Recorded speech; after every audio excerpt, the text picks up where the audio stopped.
Hey all good morning. இன்றைக்கி வந்து ஒரு ட்ராவல் vlog தான் போட போகிறேன். நாங்கள் வந்து திருச்செந்தூர் போயிருந்தோம். இப்போ ரீசெண்டாக நேற்று தான் போனோம். நாங்கள் அடிக்கடி திருச்செந்தூர் போகிறோம். ஏன்னா எங்களுக்கு அது ஒரு ஃபேவரட் ஸ்பாட்னு வச்சுக்கோங்களேன். ஒரு பாசிட்டிவ் வைப் கிடைக்கும், அதனால் போனோம். முன்னாடி இருந்த மாதிரி இங்கே கும்பல்லாம் அதிகமாக இல்லை. இப்போ கொஞ்சம் நல்லா இருந்துச்சு. நெக்ஸ்ட் டே மார்னிங் 3 o'clockலாம் எழுந்திரிச்சு கந்த சஷ்டி கவசம்லாம் கேட்டு போய் பார்த்தா அங்கே யானை மயிலெல்லாம் அழகழகாக நின்றுட்டு இருந்துச்சு. வியூவும் சூப்பராக இருந்துச்சு. பார்த்துட்டு நல்லபடியாக முருகரை தரிசிச்சுட்டு நாங்கள் வந்து அங்கேருந்து கிளம்பிட்டோம்.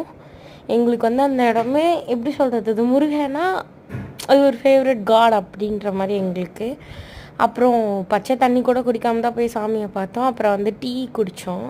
டீ குடிச்சிட்டு சாப்பாடெலாம் சாப்பிட்டோம். அது எடுக்கல, நான் ஆக்சுவலாக பசியில் சாப்பிட்டனால. அண்ட் அதுக்கப்புறம் கிளம்பி வந்துட்டோம். எங்களுக்கு டே இப்படி தான் போச்சு. தேங்க்யூ.